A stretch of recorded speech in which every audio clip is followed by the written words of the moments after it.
بسم اللہ الرحمن الرحیم۔ السلام علیکم، میں ہوں ڈاکٹر نذیر صدیقی اور آپ دیکھ رہے ہیں میرا یوٹیوب چینل۔ ناظرین کرام، پاکستان اس وقت انتہائی کٹھن حالات سے گزر رہا ہے۔ ایک طرف تو پاکستان نے یہ فیصلہ کیا ہے کہ اس نے دہشت گردی کے خاتمے کے لیے ایک نیا آپریشن شروع کرنا ہے، بلکہ اطلاعات یہ ہیں کہ نیا آپریشن شروع بھی ہو چکا ہے، اور اس حوالے سے پاکستان کے اندر اور کچھ ایسے علاقوں میں افغانستان کے اندر جہاں سے پاکستان میں مداخلت ہو رہی ہے، دہشت گردی ہو رہی ہے یا وہاں سلیپر سیلز موجود ہیں،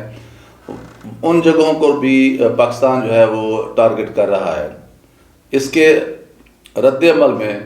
جو افغان طالبان ہیں ان کے بیانات بھی آ رہے ہیں اور وہ بھی پاکستان کو دھمکا رہے ہیں، اور سنگین نتائج کی جو ہے وہ باتیں وہ بھی میڈیا کی میں جو ہے نشر ہو رہی ہے۔ پھر یہ خبریں بھی آ رہی ہیں کہ امریکہ دراصل یہ جو جنگ ہے اس کو توسیع دینا چاہتا ہے، اور اس کا ایک دیرینہ خواب ہے کہ پاکستان میں کسی نہ کسی طریقے سے وہ جو ہے فضائی اڈے لے اور پھر وہاں بیٹھ کر چین پر نگاہ رکھ سکے، وسطی ایشیا پر نگاہ رکھ سکے، اور افغانستان کے اندر بھی اپنے جو ٹارگٹس ہیں جو وہ پچھلے 10-15 سال کے دوران حاصل نہیں کر سکا ان کے حصول کے لیے بھی اپنی کوششیں جاری رکھے۔ اور امریکہ یہ بھی جانتا ہے کہ اس وقت پاکستان کی جو معیشت ہے وہ بالکل جو ہے سسک رہی ہے اور بہت برے حالات ہیں پاکستان کے، اس لیے پاکستان کو ڈالروں کی ضرورت ہے۔ چنانچہ یہ جو دہشت گردی کے خلاف ایک آپریشن شروع کیا جا رہا ہے اس کو ڈالروں کے ساتھ جوڑنے کی بھی اب پاکستان دشمن قوتیں جو ہیں وہ کوشش کر رہی ہیں، لیکن ظاہر ہے جب بلوچستان میں یا خیبر پختونخوا میں یا پنجاب کے مختلف علاقوں میں، ایون اسلام آباد میں دہشت گردی کے واقعات ہوں گے تو پھر ہماری جو سرحدوں کے محافظ ہیں انہوں نے اس کے خلاف کارروائی بھی کرنی ہے اور آپریشن بھی کرنا ہے، اور ان کی ذمہ داری بھی ہے۔ تو اس لیے یہ کہنا کہ صرف ڈالرز کے لیے کیا جا رہا ہے، میرے خیال میں یہ جو ہے ایک غلط پرسیپشن ہے جسے دور کرنے کی ضرورت ہے۔ اور پھر اسی دوران یہ خبریں بھی آئی ہیں کہ ہمارے نئے آرمی چیف جو ہیں وہ سعودی عرب اور یو اے ای کے دورے پہ بھی گئے ہوئے ہیں، اور ان کی وہاں اہم ترین عہدیداروں سے ملاقاتیں بھی ہوئی ہیں۔ فوجی حکام کے علاوہ جو وہاں کی سویلین قیادت ہے، جو شاہی خاندان کے اہم لوگ ہیں، ان کے ساتھ بھی بات چیت ہوئی ہے، اور ظاہر ہے کہ یہ ایک روایت ہے کہ پاکستان کے جو بھی چاہے وہ سویلین عہدہ سنبھالتا ہے کوئی بھی شخصیت یا ملٹری کی قیادت پہ فائز ہوتا ہے تو وہ عام طور پر سعودی عرب ہو گیا اور یو اے ای ہو گیا، چین ہو گیا، اور پھر جا کے امریکہ ہو گیا، تو ان کا دورہ اولین فرصت میں کرتے ہیں۔ تو اسی سلسلے کی کڑی یا اسی روایت کو برقرار رکھتے ہوئے ہمارے نئے آرمی چیف نے بھی سعودی عرب کا انتخاب کیا ہے۔ ظاہر ہے وہاں ہمارے مقدس مقامات ہیں جن کی زیارت جو ہے وہ ہر انسان کی خواہش بھی ہوتی ہے، مکہ شریف اور مدینہ شریف۔ تو مبینہ طور پر یہ خبریں بھی آ رہی ہیں کہ انہوں نے وہاں پاکستان کو اس وقت جو معاشی مسائل ہیں، جو پریشانیاں ہیں، اس حوالے سے بھی گفتگو کی گئی ہے، لیکن میزبانوں نے یہ تاثر دیا ہے کہ پاکستان کے حالات اس وقت تک ٹھیک نہیں ہو سکتے جب پاکستان میں جب تک جو ہے وہ عدم استحکام رہتا ہے یا پاکستان میں بے یقینی کسی جو کیفیت ہے وہ ختم نہیں ہوتی۔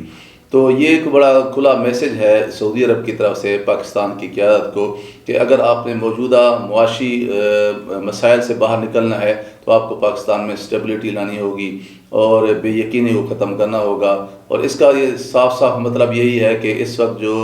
پولیٹیکل پولرائزیشن ہے یا ہماری پولیٹیکل فورسز اور ہمارے طاقتور حلقوں کے درمیان جو اس وقت فاصلے ہیں یا جو اختلافات کی خبریں ہیں ان کو ختم کر کے پاکستان میں نئے الیکشن کی جو ہے وہ ڈول ڈالنا ہوگا، جنہیں صاف، شفاف اور غیر جانبدار بنانا ہوگا، اور پھر ایسے الیکشن جن کے نتائج سے ساری قوم بھی متفق ہو۔ اسی طرح یہ ایک ایسی حکومت جو ہے پاکستان میں مورد وجود میں آ سکتی ہے جو پاکستان میں استحکام کا باعث بھی بنے اور پاکستان میں بے یقینی کا بھی خاتمہ ہو۔ اور یہی خواہش ہے، چاہے وہ سعودی عرب ہو، چاہے وہ یو اے ای ہو، چاہے وہ چائنا ہو، کہ پاکستان جو ہے وہاں استحکام آئے، کیونکہ پاکستان کے استحکام جو ہے اس کے ساتھ ہی ہماری جو سیکیورٹی ہے وہ جڑی ہوئی ہے۔ سیکیورٹی اور پاکستان کی اکانومی جو ہے اس کا آپس میں چولی دامن کا ساتھ ہے، اور پاکستان نے بہت عرصے کے بعد اپنی یہ قومی پالیسی بنائی ہے کہ معیشت اور سلامتی کا آپس میں بہت گہرا تعلق جو ہے اسے اپنی قومی پالیسی کا حصہ بنایا گیا ہے۔ تو ادھر یہ ہے کہ IMF جو ہے ابھی تک وہ قسطیں نہیں دے رہا، اور فارن ریزروز کی پوزیشن یہ ہے کہ بہت کم پیسے رہ گئے ہیں پاکستان کے اسٹیٹ بینک میں، اور اب یہ اطلاع دی ہے کہ پاکستان کے پاس صرف اتنے پیسے ہیں کہ وہ 3 ہفتے کی جو ہے وہ درآمدی بل جو ہے امپورٹ بل وہ ادا کر سکتا ہے، اس کے بعد نہیں۔ اور اگر خدا نخواستہ یہی صورتحال رہتی ہے اور پاکستان اللہ نہ کرے وہ اس کی معیشت جو ہے یا وہ ڈیفالٹ کرتا ہے، تو پھر پاکستان کے اندر بہت برے حالات ہو جائیں گے۔ اب بھی اس وقت جو ہے کراچی میں بہت ساری تعداد میں بہت سارے بحری جہاز کھڑے ہوئے ہیں جن کے اوپر وہ چیزیں جو ہیں لدی ہوئی ہیں، لوڈ ہیں، جن کو پاکستان کے مختلف تاجروں نے، ٹریڈرز نے امپورٹ کیا ہے، لیکن چونکہ ان کی LCs نہیں کھل رہی، بینکوں کے اندر پیسہ نہیں ہے، ڈالر نہیں ہے، تو اس لیے انہیں جو ہے آف لوڈ نہیں کیا جا رہا، جس کے نتیجے میں ایک تو ان چیزوں کی شارٹیج ہو رہی ہے، دوسرا یہ کہ مہنگائی بہت بڑھ رہی ہے اور یہ ساری چیزیں بلیک میں مل رہی ہیں، اور روپے کی قیمت بھی گر رہی ہے۔ اگرچہ ڈالر 225، 26، 27 تک بینک کا جو ریٹ ہے یہی ہے، لیکن اوپن مارکیٹ میں 260 روپے تک بھی جو ہے ڈالر نہیں ملتا۔ اس کی وجہ سے بھی پاکستانیوں کے حالات بہت برے ہیں۔ لیکن اب بھی اگر ہمارے ملک میں یہ ضد اور انا پرستی اور ذاتی مفادات کا سلسلہ چلتا رہا تو اس سے کسی کو اور کو تو نقصان نہیں ہونا، البتہ یہ ہے کہ اس سے پاکستان کی ریاست جو ہے اسے سب سے زیادہ نقصان ہوگا۔ تو میں سمجھتا ہوں کہ ہماری چاہے پولیٹیکل لیڈرشپ ہو یا ہماری ملٹری لیڈرشپ ہو، ان سب کی ذمہ داری بنتی ہے کہ وہ آپس میں مل جل کر پاکستان کو اس صورتحال سے باہر نکالیں، تاکہ پاکستان جو ہے وہ اس موجودہ جو اس کی کیفیت ہے اس وقت اس سے باہر نکل سکے۔ بصورت دیگر پاکستان کا بہت زیادہ جو ہے وہ نقصان ہو سکتا ہے، جس کا اب پاکستانی قوم مزید متحمل نہیں ہو سکتی۔ ناظرین کرام، آج کے لیے اتنا ہی کافی، ملتے ہیں اگلے ولاگ میں، اس وقت تک اجازت، السلام علیکم۔